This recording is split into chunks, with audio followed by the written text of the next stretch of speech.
Good morning, good evening, good afternoon, folks. No matter where in the heck in the world you are, it is the notorious, glorious, the gorilla in the economist. And we are back with the full group here. We got my main man, Veles, Dark Raven of the Deep State himself, as well as the Algo Cowboy. And folks, listen, is this the big one? Has the meltdown begun? Should you head to the hills or your bunker with cat food in tow? Well, today's broadcast, we're going to discuss all those things, and we're going to break down all the economic news that's been happening today because everybody's been going crazy. My phone's been blown up since last night. It's just been crazy this morning, ever since the Asian markets opened, ever since the yen carry trade has taken a dump, followed by the Tokyo Stock Exchange taking a dump as well, followed by the global markets that are in absolute turmoil. Bitcoin is down, everything's down. Boys, let's get into it. There's lots to discuss. Veles, I'll start with you. I'm sorry, folks. I don't want to. I don't want to be an ass, but there's just V and Algo can speak to this at a far more finite level than I can, and I've actually written up some prepared comments. But there's part of me that just sits back and laughs at this whole thing. Because there's, and I'll get into it in a moment, but there are so many factors and so many pieces that are in play right now beyond what's going on in the markets. But I would share with all of you because Tom Luongo, literally on a charged cell phone because he's lost power down in Florida, had some comments this morning because he wanted to weigh in. And other than just everybody calm down, this is not the end of life as we know it. But there's a lot here that's planned. There's a lot here that was known by certain parties how it was going to go down. And to paraphrase from the movie Margin Call, be first, cheat. And the United States and Japan are first. And we're clearing the books. Yep. And Europe's going to be a lot more exposed than we are. But there's a lot of FUD out there, folks, and there's a lot of people that are going to try and make you think it's the end of all life as we know it, and they are going to scream from the mountaintops on a level that we have not seen in a while that Jerome Powell's got to cut rates. And, we have 4% 4% unemployment. Cut rates for what? Anyway, Algo, I'll let you guys jump in. Yeah, absolutely. Go ahead, Cowboy. Oh, sure. Yeah. I mean, so I was up, I was just up last night watching the carnage. I was at a party yesterday. My cousin hosted, I guess, the second most important Russian Orthodox bishop in the country. And it was over at his house. So, we're over there with 100 people. And I didn't see anybody with their phones out. And there was a lot of foreign language being spoken. So I went ahead and followed suit. I'm like, I'm in my element in a way, but in another way, I'm not. So I'm just going to put my phone away and not look. And, so I leave the party and my phone's blowing up. And I worked all night last night. I think it was up till about 3 a.m. between that and a couple other things I was telling Veles about. So we had a really good Algo Factory show this morning. So anybody who is at Algo Factory with V and myself, and when V's not on vacation, he's there just about every day.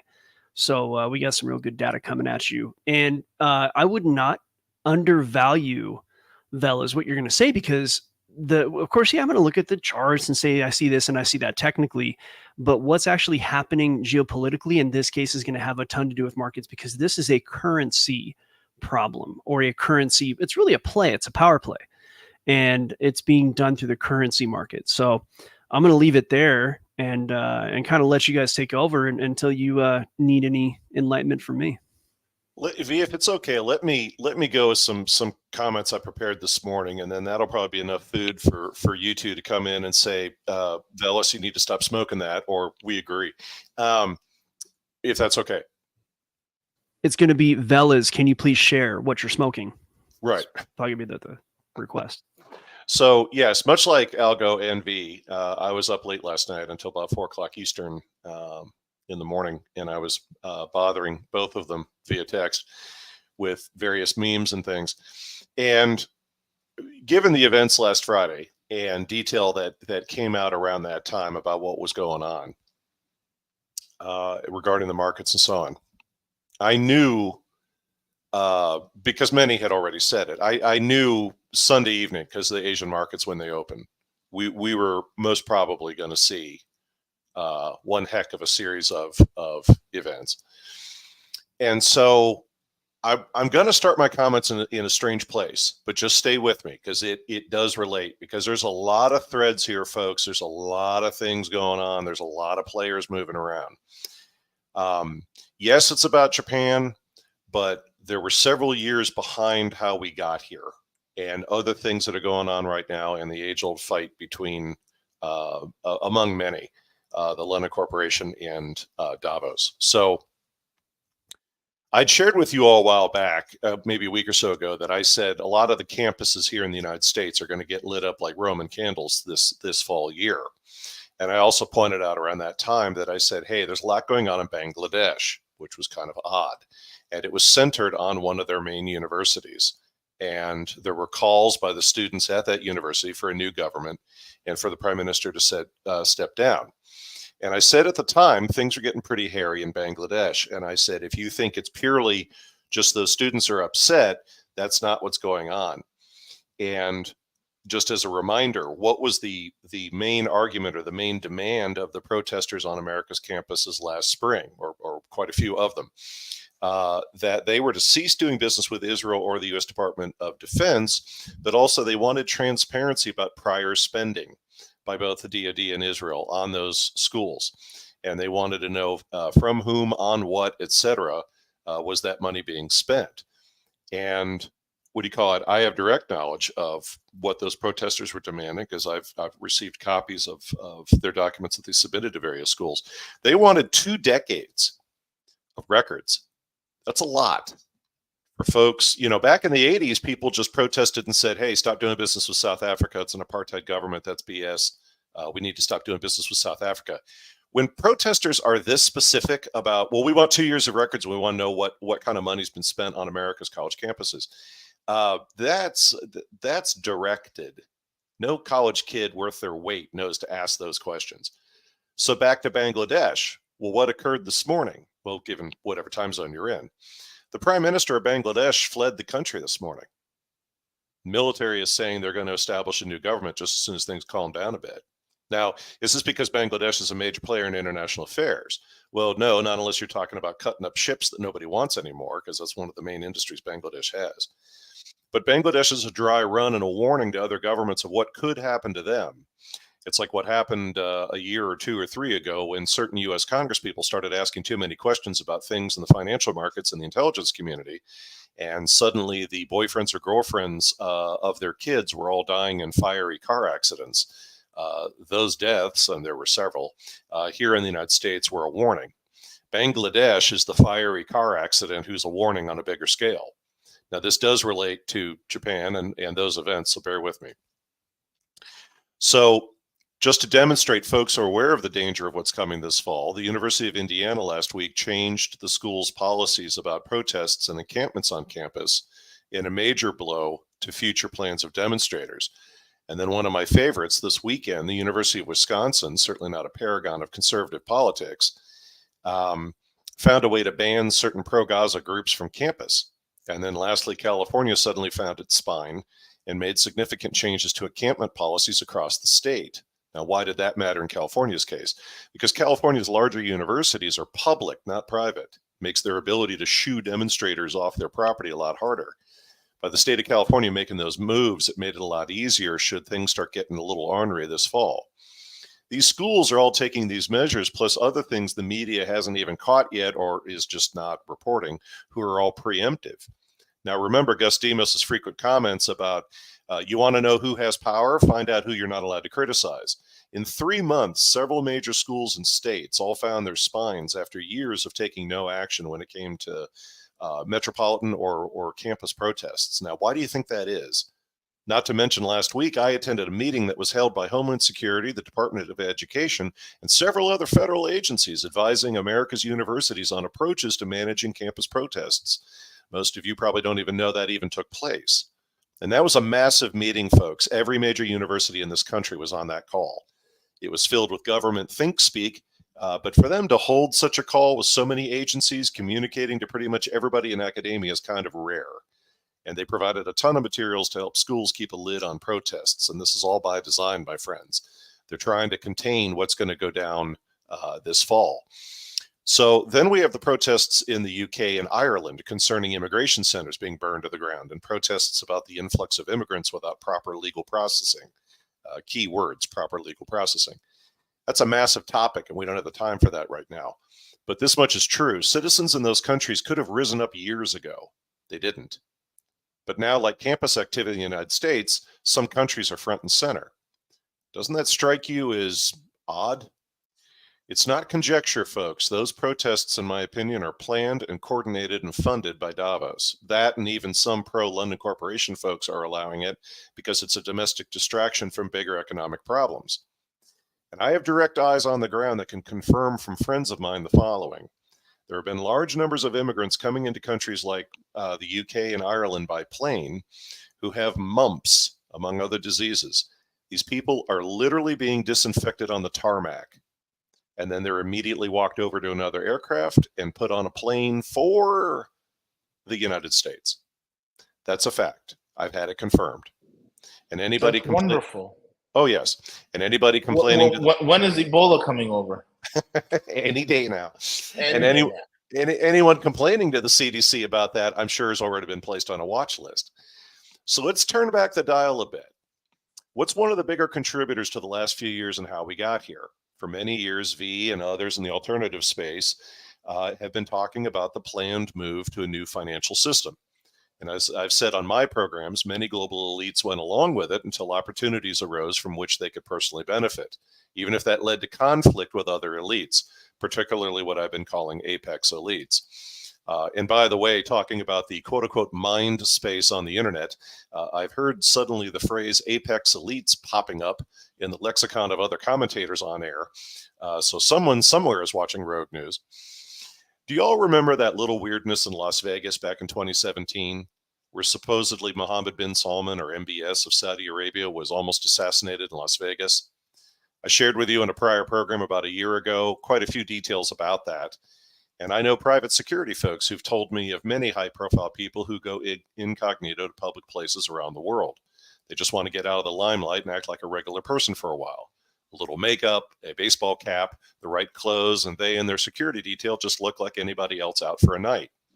I know I say this often about Patrick Ryan's comment about if you try and take out a billionaire, they'll respond by eliminating you personally down to your last genome. If you miss taking out a trillionaire, it's global war every time. Well, MBS is a trillionaire. Yep. So let me share with you something one of my friends in government consulting told me recently. They reminded me there are many Saudi princes. In fact, I knew the security leader of one of the Saudi princes. Very overstressed guy, but had a good sense of humor. And a number of the Saudi princes are worth hundreds of millions, and some of them are worth billions. But few of them are worth what MBS is worth.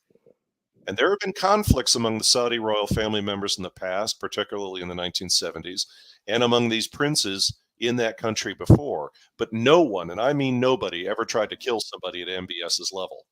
Further, actually killing among the princes or members of the royal family is rare. Yet a major globally known event went down in 2017 to try and kill MBS. Correct. To quote an old friend of mine, when they try and kill MBS, you could see that from orbit, it was so big. Now, the question my friend asked me was, as they said, Veles, do you seriously think one of the Saudi princes, or a group of them, suddenly got together and said, hey, I know, we'll kill MBS and take it all for ourselves? That's when the cold chill went through my system in the bar where I was sitting, because the bulb went on in my brain and I realized what happened and why. Because I realized they didn't come up with that on their own. Someone talked them into it or forced them into it. And as we know, when MBS got home, a lot of people were rounded up and they were tortured. And I'm telling you right now, folks, I'm telling you right now today on this Rogue program, MBS and his people got the information they needed from those interrogations. Correct. The London Corporation put them up to it because MBS was a threat to the London Corporation. Now, correct. To repeat what I said a moment ago, It's global war every time. And remember, war can be cyber, war can be economic, as much as it can be kinetic with weapons. And from that day forward, MBS has been laying long-term plans and making careful moves to pay London back for that. Now, there's many pieces, there's parallel plans afoot. This is a multi-party game out there, to quote Tom Longo. But in the end, though, trust me, he consolidated power in Saudi Arabia. He was already working with Donald Trump, but even more so after 2017. He moved forward on his long-term goals. His goal was essentially to eliminate, and there's a lot with this, British power in the Middle East who'd been there since the 1800s. Now, you hear me say those words, but the reality of that statement is immense and it's multifaceted. And it leads us to the events who eventually led to Japan's financial moves the last 4 days. Also, due to the dynamic of the enemy of my enemy is my friend, MBS, to one degree or another, is most probably aligned with Davos. Who knows? They may have been allies prior to that. It's hard to say. All this global unwinding in the markets at present, the failure of all the billions the U.S. laundered through Ukraine to prop up the European Union Central Bank, and on and on and on. It's Davos and MBS. Then the big one, oil's no longer denominated in dollars. Another example of I say the words, but my saying the words in an MBA class in the 1980s would have shaken the foundations of a college campus if I'd said it. We've all lived long enough, folks, to see oil no longer denominated in dollars. Yes, it looks and feels like, in part, these are hits on the United States. But remember, though, the United States and Israel are heavily directed by the London Corporation. So to hit London Corporation, you have to weaken certain parties in the U.S. and Israel. This is, again, coming full circle. This is another reason why all these campus protests, both here and what we just saw in Bangladesh, are taking place. It's also why conditions for the Bank of Japan, depending on who your information source, got bad. Well, how bad were they? Well, depending on certain sources, 500% of their GDP was managing their debt. And when you're considering the whole book on the Japanese economy, that's kind of significant. Not to mention Japan has both domestic and regional realities they have to address, and they've got to address them now. This will also make Japan's economy, once they clean things up, more attractive to draw in capital. Therefore, Japan had to unwind. And they unwound the thing without coordinating with the U.S. And previously, they always kind of coordinated with the United States, even if it didn't look like it. Now, for old international affairs people like me, that also means Japan just made a nationalistic move for their own self-preservation. You know, the last time they did that, they invaded China. And shortly thereafter, they put a new front end on some real estate in Hawaii. This is also where both, quote unquote, the left and the right and Jim Cramer and God knows who else this morning have been literally screaming on TV about Jerome Powell needs to lower rates. Now, I agree with Tom Luongo. Jerome Powell knows what he's doing. In my opinion, even if they take him out at this point, he's served his purpose, God love him. In conclusion, I know a lot of people have lost a lot of money, and I know this is going to continue for a while. I mean, poor Jeff Bezos is at $15 billion, but I'm sure he can afford it. There's a lot of pain, folks. And that's just one of the things as an adult we know are part of the world. And also, don't freak out. You're going to have all the bots and all the alt media types who are on the payroll, and CNBC and Bloomberg and all the others make this out to be the end of all life on the planet because they're going to leverage it to try and distract. This is a move on the chessboard, folks. It's not a lack of control for 1 minute. And there's a wide difference between those two things. And like I said, there are a lot of people who are going to try and leverage this for their own advantage. Now, one of those being maybe the internet is overtaxed with people worried about their investments, or maybe you're being blocked from trades on purpose because as of recent media reports this morning, a number of folks are having trouble executing trades, supposedly at least among a number of platforms, Citibank, Fidelity, E-Trade, Vanguard, TD Ameritrade, Charles Schwab, all of those trading platforms evidently are down or not working very well. Then who's in the worst shape right now, the United States or Europe? The U.S. market is dropping from unnatural highs. Europe, on another level, is in much worse shape. And also, at least for now, if you look at gold and oil, they're not really overreacting. And then the U.S. unemployment rate's at 4%. In the early 1980s, it was more like 10%. Political scientists will tell you at 15 to 20% unemployment, you're looking at revolution.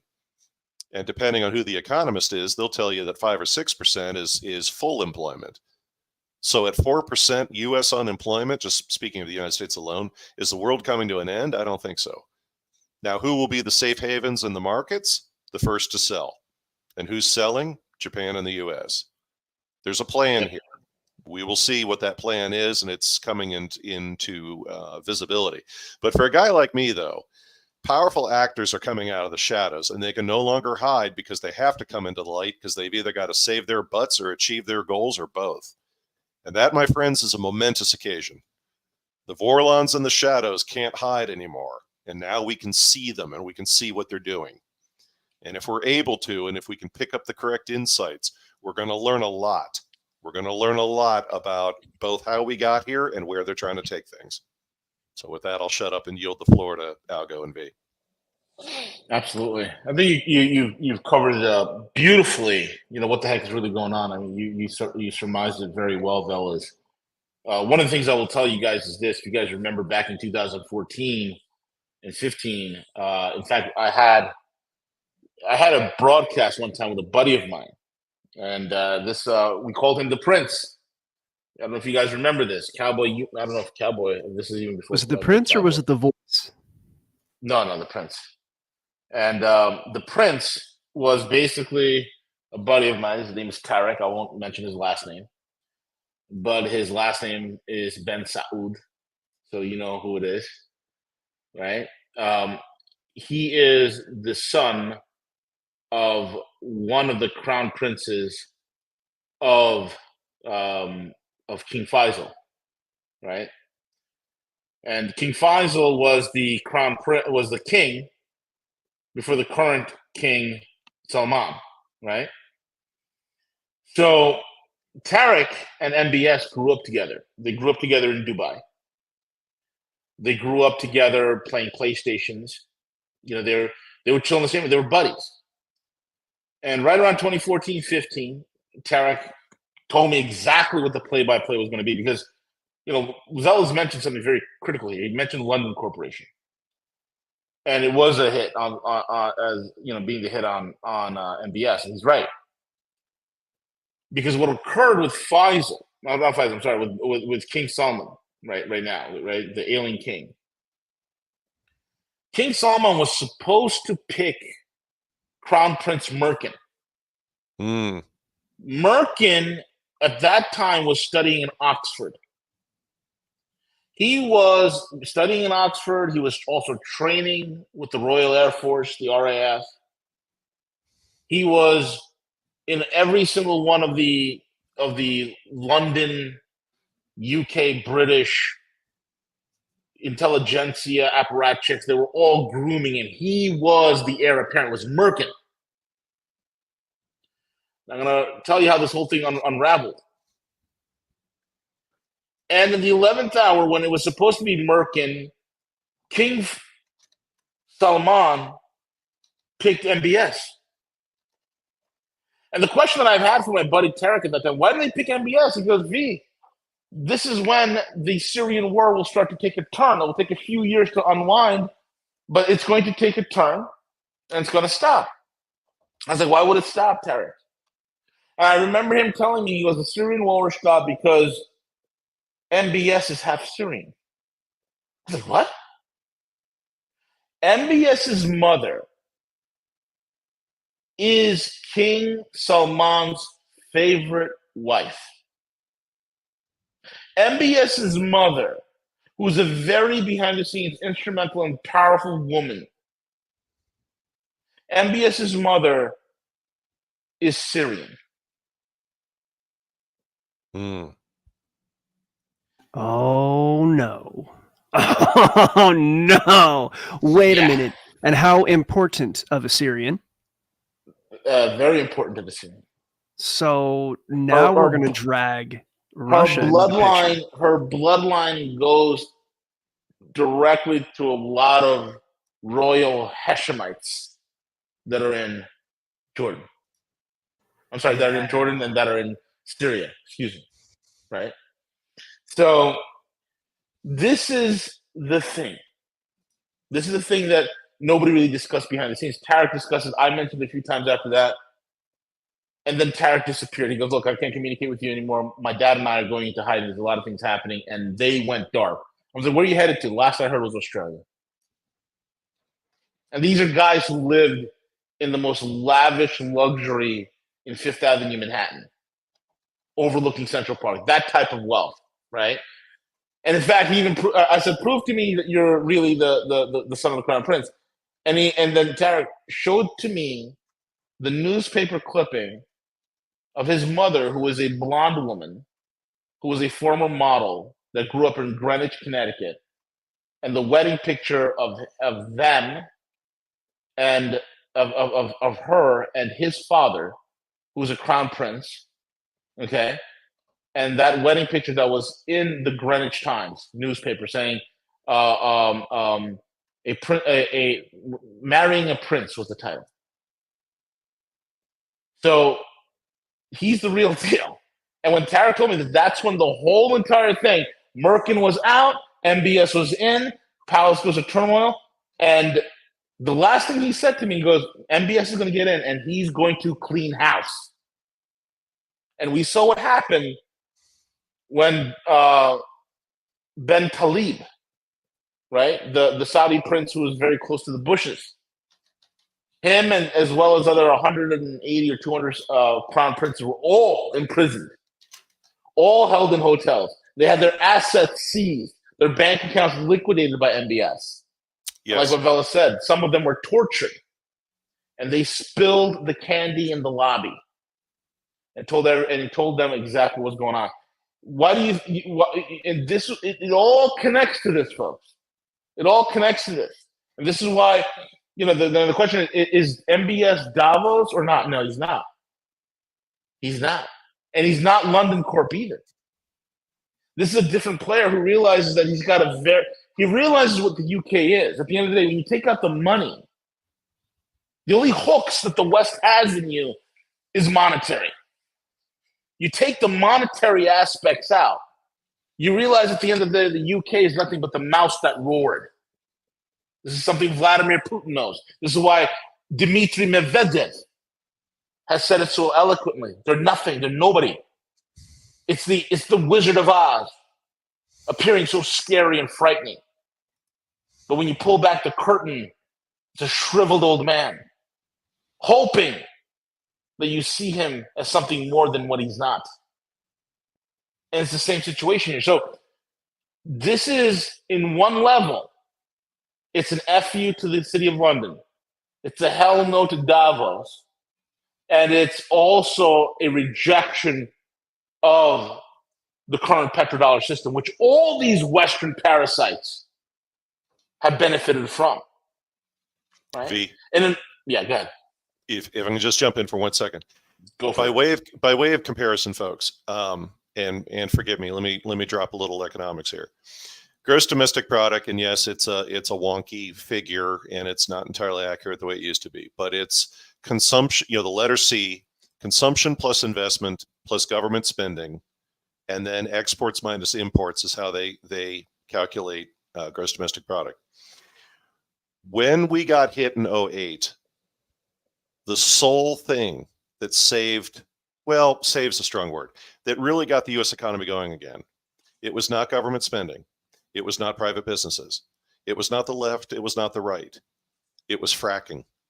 We started producing our own oil, which meant that we lowered the cost of energy in the United States, which helped get our GDP back up. We weren't having to import it. There weren't any delays with tankers. We could take U.S. oil, which is lower in sulfur. It refines more quickly in our own refineries. And we dropped the cost of energy to our economy immensely. But one of the things that helped that is, drum roll, energy, oil, has always been calculated in dollars. Correct. And now it's not. Yep. Which means we just became Argentina. It means we're at the mercy of whatever the going rate is in the market. And I can't possibly emphasize that enough. V, go ahead. Actually, can I jump in real quick on that? Yeah, go ahead. So another way that was what having the oil price in dollars did, for the United States was it created an artificial demand for dollars. This is like petrodollar 101. So a lot of you know this. So think of it this way. We've lost that artificial demand. When you can print dollars into infinity and everybody wants dollars because they have to use them in trade, you can print dollars and export that to other countries and in effect export your inflation to other countries because dollars are always wanted and needed. So you can print as much as you want and you're not necessarily going to inflate the economy quite as quickly. If nobody wants your currency, you're going to hyperinflate if you keep printing like we do. That's the first nail in the coffin. Now, I don't want to be stealing anybody's thunder here, but another place they hide the inflation is in the stock market. And the way that things work around the world after World War II is basically everybody sells their goods to the US. The US gives everybody dollars. Those dollars end up going back into the US equities system. And then, of course, the petrodollar kind of helped to reinforce that. And since things have been kind of eroding on the petrodollar front, Japan for, 20 years, what they've been doing is the carry trade. And I think I'll let V explain that, and Veles maybe even kind of go over the carry trade a little bit more deeply. But the carry trade has what has kept our equities, our stock market going like it is. And that is what we're seeing taken apart right now. So I'm going to hand it off to V and Veles to go ahead and maybe do a better explanation of that than I would.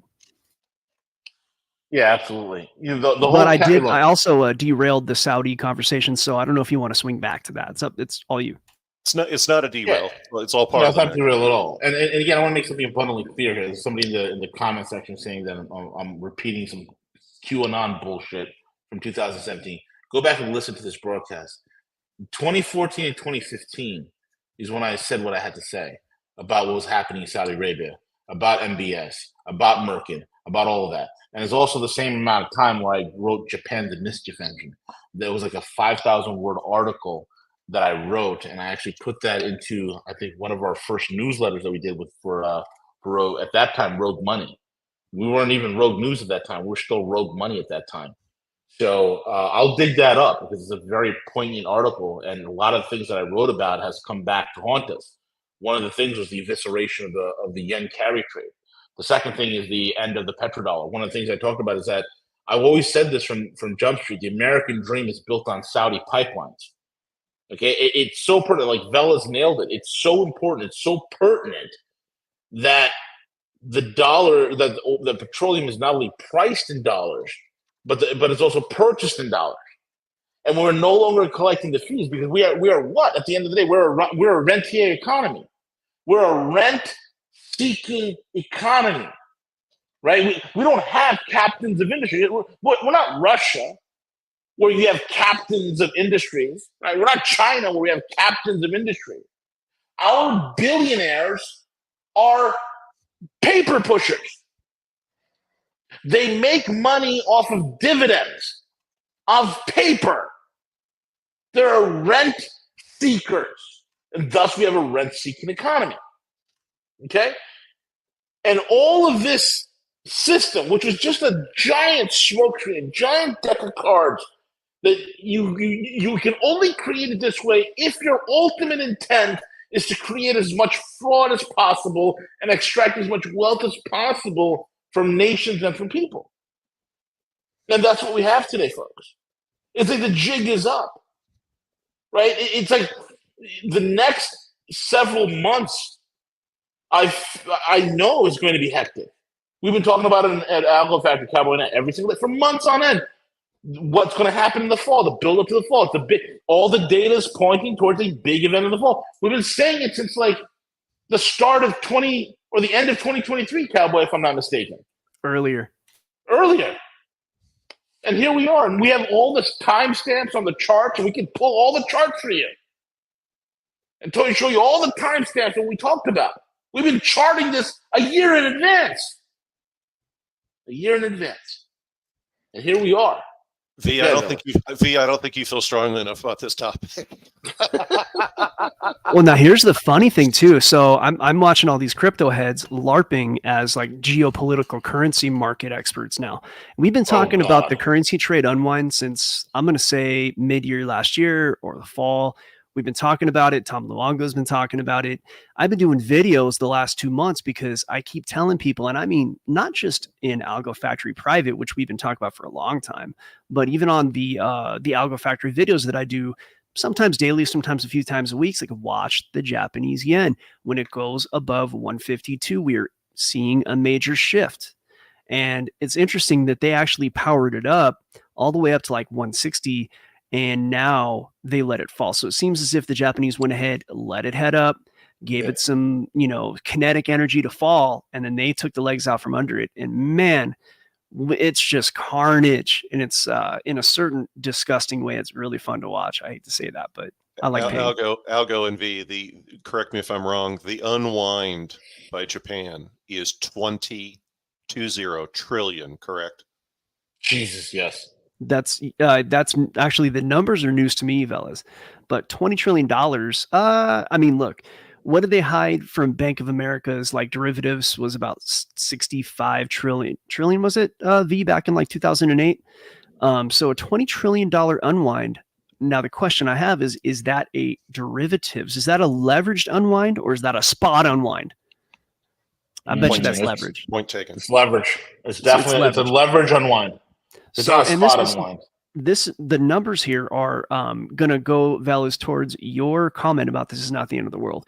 If it's a $20 trillion unwind, that is absorbable, because we have absorbed far more in the past. So look, this could be, oh man, such a dirty way of saying this. But look, when you're in markets, when you're a trader, you just talk dirty. This is either the fart or it's going to be the shit, and the farts always come first. So we're also, folks, what has Algo and V and Gus, for that matter, I mean, many folks here on Rogue, but what have the both of them been talking about for quite some time? It's their area more than mine, but physical assets, stuff, because again, I am not playing fast and loose here when I say, oh, well, it doesn't matter, it's just electronic money. No, it matters. But in the end, when the smoke clears, who's got land? Who's got steel? Who's got raw copper? Who's got commodities? And I'm going to go there. Who's got precious metals? Yep.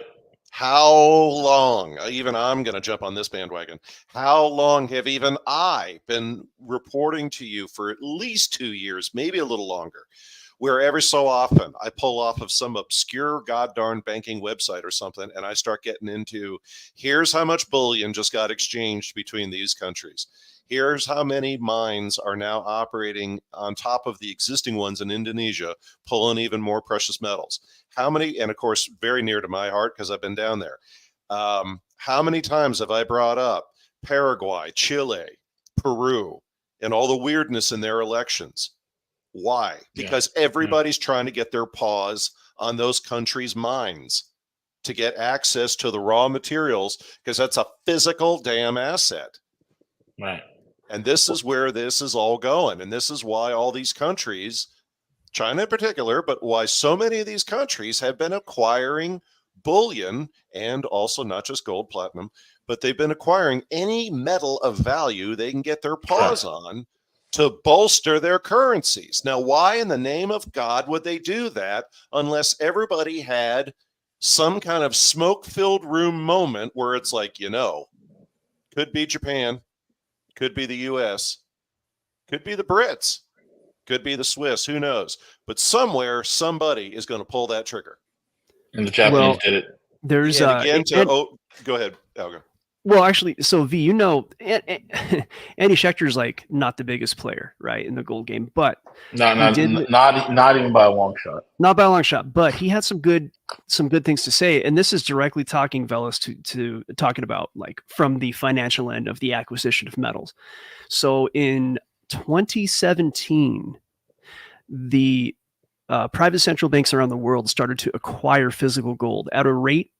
In that 1 year, from 2017 to 18, they acquired more physical gold than they did in the prior 60 years combined. And at the time that they started to acquire gold was a tier 3 asset, which means that on the balance sheet, gold is worth half on a balance sheet its actual value. So if you had $100 billion in gold, it's worth $50 billion on a balance sheet. So you're not able to use it to shore up your finances to play the long game, right? Yeah. So they're acquiring all this gold. And then in 2018, all of a sudden, after these central banks started like times 60 or better their gold acquisition, they just started buying gold like it's no tomorrow. All of a sudden it got flipped over to a tier 1 asset. So all the gold they bought all of a sudden now is worth 100% of its real value on the balance sheet. So if all the central banks did it at the same time and it's a year before it got flipped to tier 1, I mean, if there wasn't a smoke-filled room, then I got a bridge to sell you. Yeah, exactly. It was very, very quickly coordinated. There's no doubt about it, man. There's no doubt about it. It's interesting because everybody is right now racing to get every single metal that's not in the. If they could extract it from the mantle, they would. They're trying to get everything in the kitchen sink, everything. And I have some calls later on this week with my guys that are in the commodity sector, that guys who play in the mining aspect where they're extracting strategic metals, and we all know about some of the strategic metals. I've said it multiple times here, right? One of which where I cut my teeth in was cobalt and molybdenum, and then vanadium, but also rhenium. Rhenium's a big thing. You cannot make a jet engine without rhenium. You cannot make missile components without rhenium. And rhenium is super, super expensive. And it's only 800 to 900 tons are mined per year. That's how important this metal is. Rhenium, hafnium, gallium, infinium, all these metals. They're running after all of it. Why? Because it seems as if, while the U.S. is talking about building a strategic Bitcoin reserve, the rest of the world's actually getting physical things. The rest of the world is saying, hey, you know what? We're going to back our currencies with some sort of either energy or a commodity, Veles. That's what it's going to look like. Yep. Absolutely. And we have all that deep storage gold, V, the U.S. Don't we have the deep storage gold? It's so deep. It's so deep. But it's there. Trust us. It's there. It's just really deep right now. It's like deep so deep you'll never find it ever. You'll never ever find it. That's how deep it is. To paraphrase from Marvel with the one villain, you'll never see me coming. Yeah, and not to harp on a easy to attack target, folks, but it's also I don't want to say joke, that's not fair, but this humor, shall we say, around Fort Knox, where again it's another one of those moments where how many people have asked the question, where's the audit? Well, we can't tell you. It's a national asset of the United States. In fact, if I listen to Patrick Ryan or some other folks that just purely, there's a lot of folks that will rub their temples and say, I can't. No, there's no way that could be true. But it's this whole thing about the United States received gold from countries in Europe before World War II broke out. And then when the war was over, and in particular France said, we want our money back, the French sent several warships to park off the United States to say, hey, we're not kidding. And the United States showed up with other warships and said, oh, that's cute. You have a navy. So do we. And the French sailed home. And this goes to V's comment about we have been repaying people in dollars for their assets. But since 1945, countries around the world, there's no other way to say it, they've been, for whom they have the means, and this is a thing, they've been slowly rebuilding their bullion reserves. Yep. And it reminds me, folks, and this is no joke. It was either the World Bank or the IMF, and I remember it vividly. In 1970, announced that the global economy did not recover from the effects of World War II in the loss of population, in the loss of industrial output, in the loss of technological development. The global economy did not recover from the beginning of World War II, which they loosely counted as 1939. It was earlier than that if you include Japan's invasion of China. But net, since roughly 1938, 1939 to 1945, the global economy did not recover until literally the summer of 1970. That's how long it took to recover. And in a similar vein, look how long it took for countries to acquire not only bullion of their own, but bullion sufficient for the much larger global economy we have today. Now, as the old joke goes, is anybody in a position to make a one-to-one to say, oh yeah, we can easily denominate all of our currency in gold? No way. Could you do it with a basket of currencies or other commodities? I leave that to the economists. From what I've read, it's possible. But my point is, many of these countries have enough gold that they can strengthen their currencies. It's like the whole thing about bank reserves. I don't need to have every dollar sitting in the vault of a bank branch for every person that banks with that bank branch. I just need whatever it is, 15% or whatever of cash on hand. These countries have a percentage of what they need if, God forbid, there should be a run on their currency, or they have other national problems, or whatever it might be, or the big one. They got to go cap in hand to another country and say, look, Germany, we need additional money to bolster our currency, or whatever it might be, which has happened. So this will be very interesting to see how this plays out. I think an interesting question, for which I'm not sure we know the answer, is will countries continue to continue to try and bolster their precious metal reserves, or have they acquired? I mean, like, this is it. Like, the war has now started, so there's no point in them acquiring that much more. We'll see. But it's very interesting, right? Every expert that has been saying for quite some time, and real guys who track this kind of stuff, and for those folks that don't know, a lot of the 100% of my precious metals business that we do with the procurement, the logistics, the delivery, all that stuff. My entire business partners, and they're all in Hong Kong and in Singapore. And I'll tell you right now, it's from the best of the best minds that I've spoken to, China has currently north of 30,000 metric tons of gold. Russia sitting at north of 20,000. India sitting north of 30,000. The United States sitting north of God knows what. It's deep storage. Trust us, it's there. By the way, here's Bitcoin for some strategic reserves. Actually, I know where the audit is. You do. It's in deep storage with the gold. Makes perfect sense. It's like when like somebody in the comment section talked about Germany when they wanted their gold back from the New York Fed, and the Fed's like, well, we can't show you the gold because we don't have a proper viewing room. That's just an FU is what that is. That's my other favorite line, where India keeps asking for certain key jewels back from the British, and the British just respond by saying, "You're not getting that back."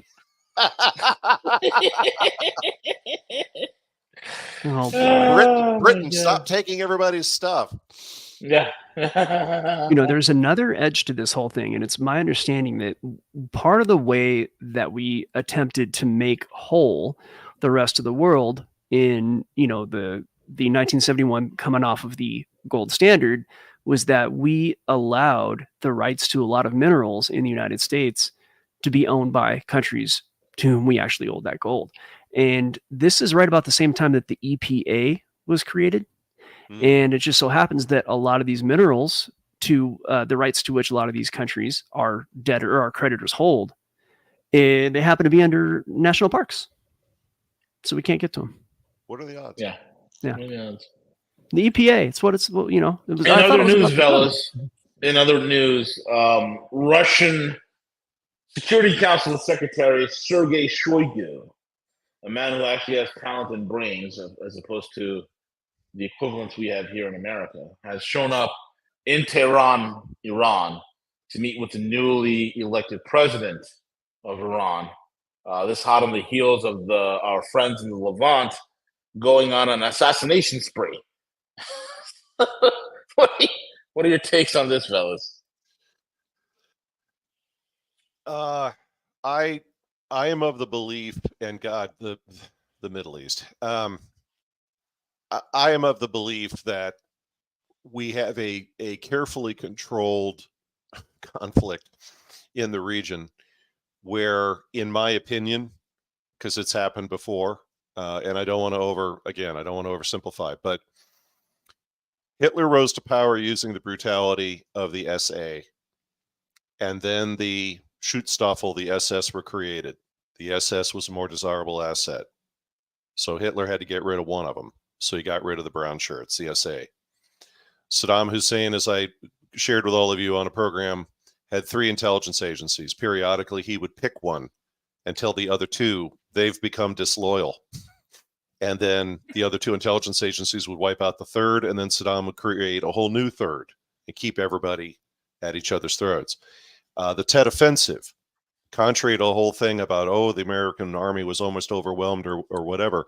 No, that was North Vietnam cleaning house and getting rid of the Viet Cong, because they wanted to make sure that only regular army and regular military would be in the field once the smoke cleared, because they didn't want to have to deal with the Viet Cong anymore.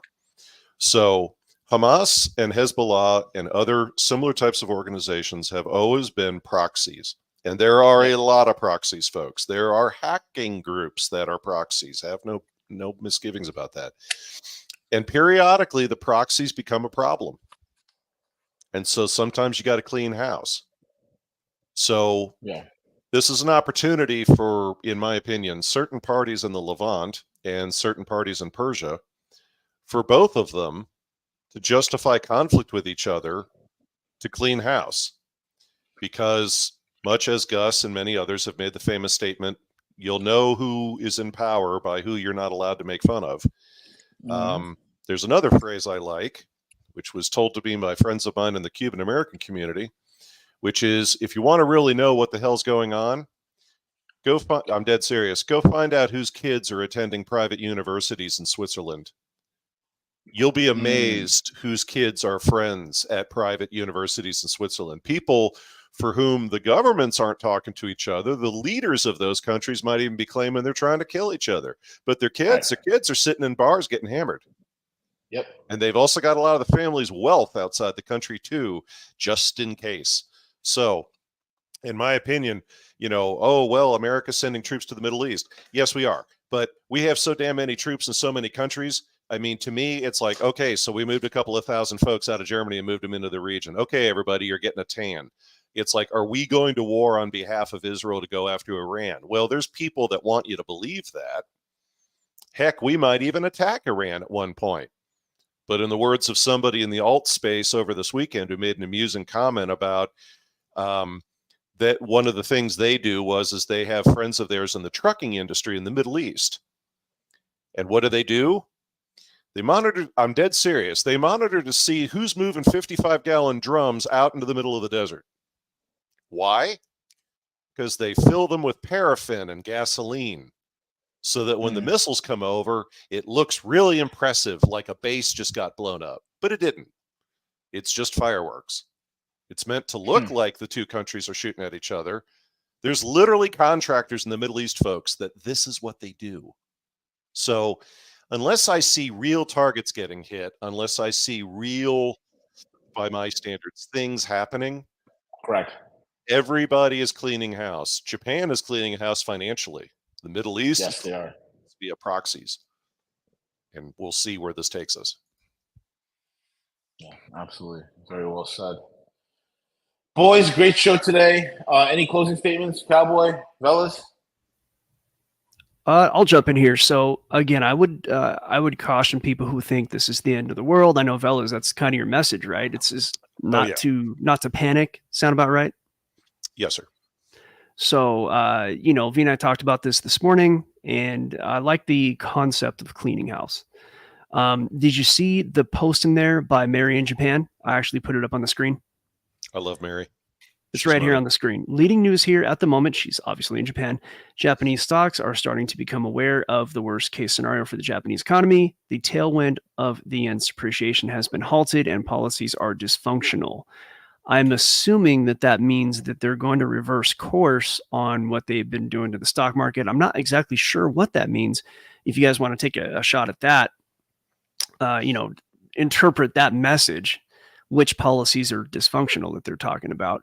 But you know, V, I don't know if you want to share too much at the end here of what we talked about at Algo Factory, but I think a lot of people are probably wanting to know what's going to happen to the markets. So I'm going to actually just leave it here and thank you guys for such a great show. Yeah, and I'll kudos to Hobo. We love you, Hobo. Who posted, is this a controlled burn? Yeah, I think we're seeing a controlled burn, folks, in a lot of places. The question is this, are we burning, as they say in oil fires, are we just burning off the material that's on the surface, or has it actually hit the, what do you call it, the tanks? We need more time, but right now, this all feels controlled burn. It will be interesting to see from what is said versus what is done in Japan. And as I know, V and Algo and myself were monitoring last night. I mean, you know, the South Koreans, they froze their exchanges at one point. A couple other safety controls kicked in. And then somebody also pointed on an alternative board, a very important takeaway, which is the bots, folks. We can't ever forget about the bots. The minute these market activities start to take place, you got all these damn bots that come to life and go, oh, a certain criteria was reached. I'm going to start unloading certain positions, or I'm going to start picking up certain positions. And truth be told, and again, I defer to the experts, and I am not Algo and I am not V, but some of the times the reason why these automatic controls kick in is not because they're worried about individual investors. They're worried about the bots getting out of control. So we gotta, that's the other thing here, folks, is we gotta let the bots get the software updates out there and let that clear out. And that's probably going to take a good 48 hours, because you're also going to need a whole bunch of people to go in and start adjusting those bots based on reality. We probably won't really be able to start walking around the wreckage here until Friday. But just a small sidebar, I'm not sure I'll have a show on Friday. I'm trying to put one together. V, I know I did my usual thing. No, V, I'm not doing a show. You know what? I might be doing a show. So we'll see if I can pull it together. But I am very thankful, V and Algo, the three of us were able to get on today, especially for all of you in the audience for such a momentous moment in history that this is. And stay tuned, and we'll be here. A quick sidebar. I know I said I was done, but to the bot conversation, Zero Hedge had some article and it said recession, and everybody's saying recession. What ended up happening was there is a very specific, theoretical, non-official, by the way, communist scientist who was like one of the Obama people or something, and she had some like definition of recession after 3 months of the average, payrolls looking a certain way. That's their version of recession. I think they're called the STOM or something like that. So they took this one metric that's really obscure and they turned it into an article headline that said recession. So, these are the kind of things you have to watch out for. And that's it. That's all I got. Very well said. And with that being said, folks, we are at the end of the show. We should be back tomorrow, depending on who's scheduled. Again, we're kind of running on a summer schedule here. As people are on vacation, traveling, and taking care of this and that and the others. I mean, let's be honest, it's been a rough, crazy year for all of us. So keep it locked and loaded right here. We'll be back. Cheers, everybody. Have a great day.